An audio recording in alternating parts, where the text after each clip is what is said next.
Hi, and welcome to another narration, presented by yours truly, Cryptid's Roost. Be sure to check out the blooper reel at the end of the video, which is then followed by the end screen, where you will find more videos listed.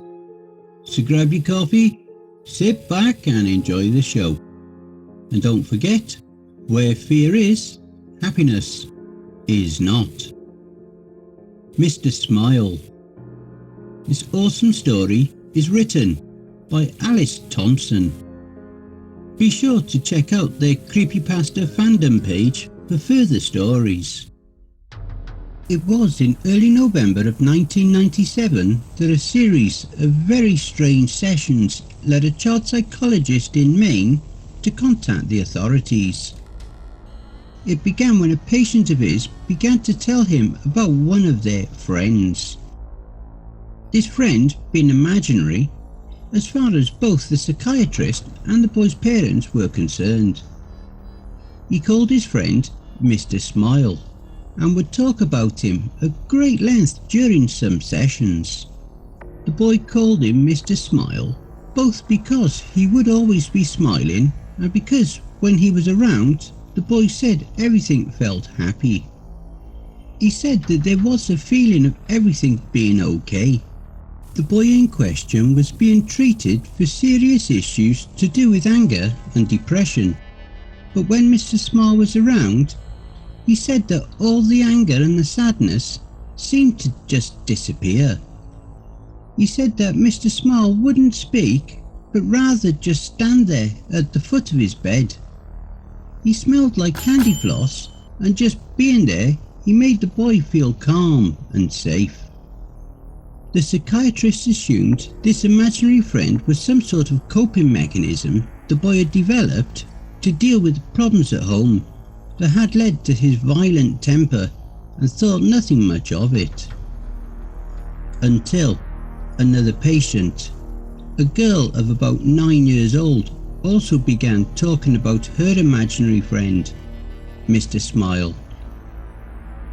And then a boy of 7, and then a boy of 12, and then a girl of 11. All in all, close to 15 separate patients all began to talk to him about Mr. Smile. The first few he put down to coincidence. After all, many children have imaginary friends, and the name and description of Mr. Smile were just generic enough that it didn't concern him too much at first. But as more and more of his patients told him about Mr. Smile, he began to grow concerned. He asked for more details. Every single one of them described him the same way, using the exact same words. 5 of them, for instance, were currently being homeschooled, and according to their parents, when he spoke to them, never really even left the house, except when it was to accompany them on shopping trips and the like. There was no way that every single one of these kids could have rehearsed or prepared their statements together, which led him to a deeply disturbing conclusion. He spoke privately with each of the children's parents, one at a time. He avoided disclosing too much information, but told them that something troubling had cropped up in multiple sessions with various parents, and that he believed that there was a chance their child was at risk.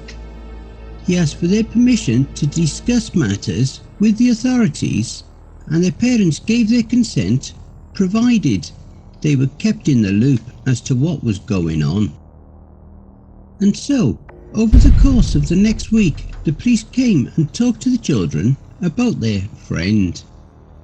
They asked for details about his appearance, which they couldn't seem to describe apart from the smile, and that he was not like them. How he got into their house, anything he said or did while he was there. Perhaps by this point the psychiatrist, the parents and the police were all convinced that Mr. Smile was quite real and quite dangerous. The authorities had checked to make sure there was no known predators living in the area, which they had confirmed was not the case.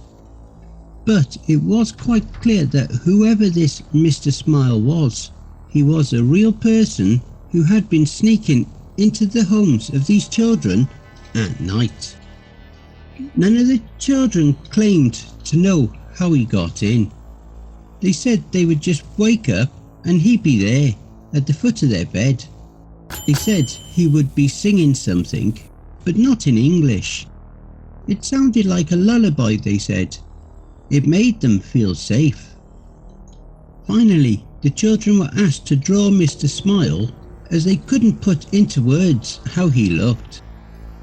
Each and every one of the children picked up a red crayon and proceeded to colour in the entire page until it was just a rectangle of red. When asked about this, they insisted that they had drawn Mr. Smile. When asked where his head, arms and legs were, they would insist they had drawn those.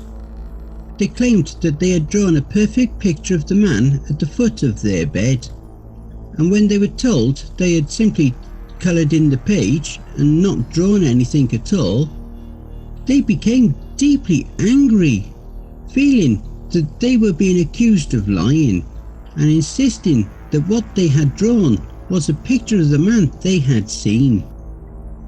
Acting more on a hunch than anything else, the psychiatrist decided to show one of the coloured in rectangles to the various children and asked them what it was. Each and every one of them, with no knowledge of what the picture was supposed to be or who had drawn it, and with no knowledge that the other children that had been spoken to about this subject even existed, replied that it was a picture of Mr. Smile. Cameras and baby monitors were placed in the children's rooms so that they could be monitored. Many of the parents simply stopped sleeping altogether, staying up all night staring at the screens that displayed where the children slept. At no point did anyone enter or exit the bedrooms. No sounds except for them snoring or occasionally talking in their sleep were heard over the baby monitors. There was no sign of Mr. Smile. After almost 2 weeks of this, many of them began to doubt that Mr. Smile had ever existed. Other psychiatrists since have put the whole thing down to some strange shared delusion that while it couldn't be explained, yet did not have any basis in reality. Some suggested that maybe this whole Mr. Smile thing had its basis in a TV show or film that the children had all watched, leading them all to dream up something similar. Then one of the boys went missing. The camera in his room had gone dead at around 2 in the morning. His mother had run to check in on him, only to find his room empty. It had literally taken her less than a minute to run to his room.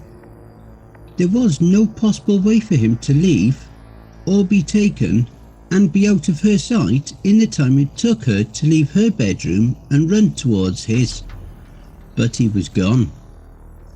She said there was a smell like cotton candy in the room.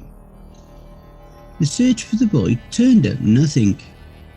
No one had seen anything strange or unusual around the home before or during the disappearance, and no trace of him was ever found.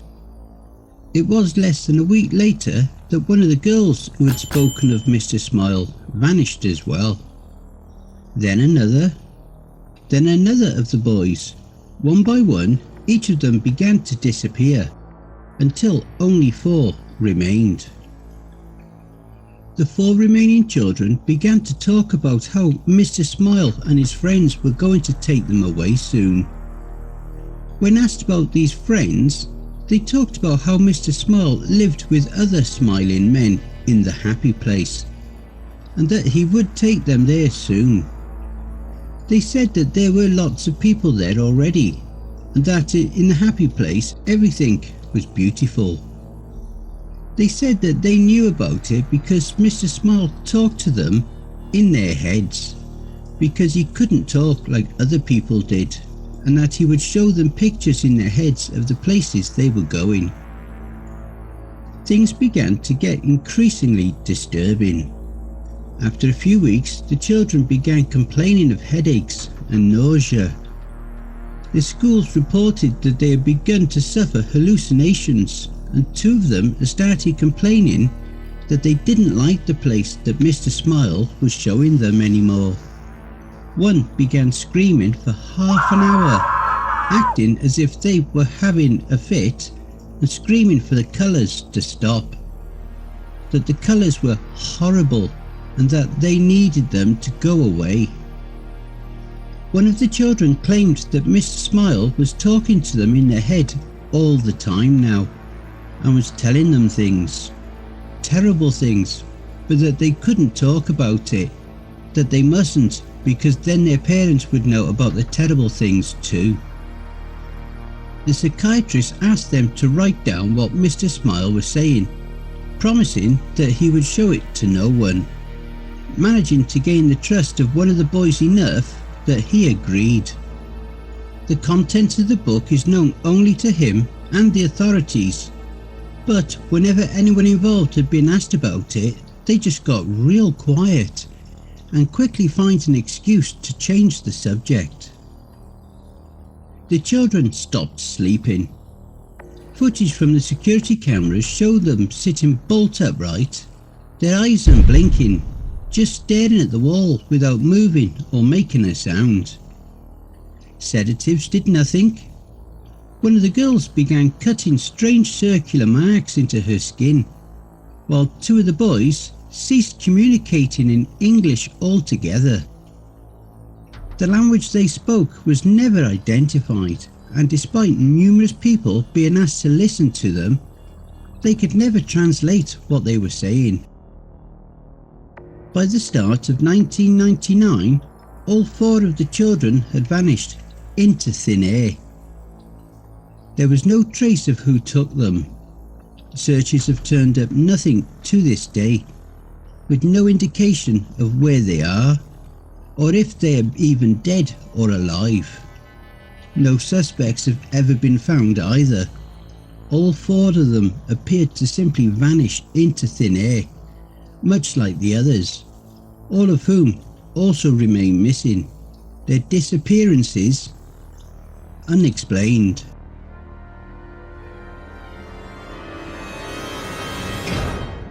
And I hope you all enjoy the blooper reel. The boy called him Mr. Smile, both because he would... The boy in question was being treated for serious issues to do with anger and depression. But when Mr. Smile was around, he said that all the anger and the sadness... The psychiatrist assumed this imaginary friend was some sort of coping mechanism the boy had developed to deal with the problems at home that had led... All in all, close to 15 separate patients all began to talk to him.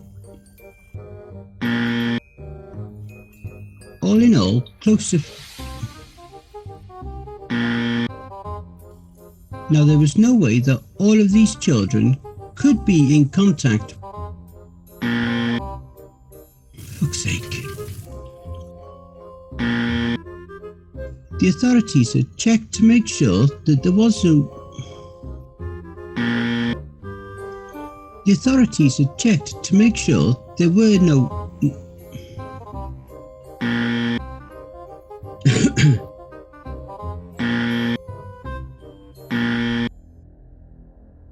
Hey family, please be so kind as to throw punch the like button and smack the ass of the subscription button as well.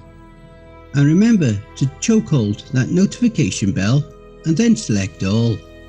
That way you'll receive all notifications each time I upload a new video. And by subscribing, you'll be the first to see all of our new spooky creepypasta stories.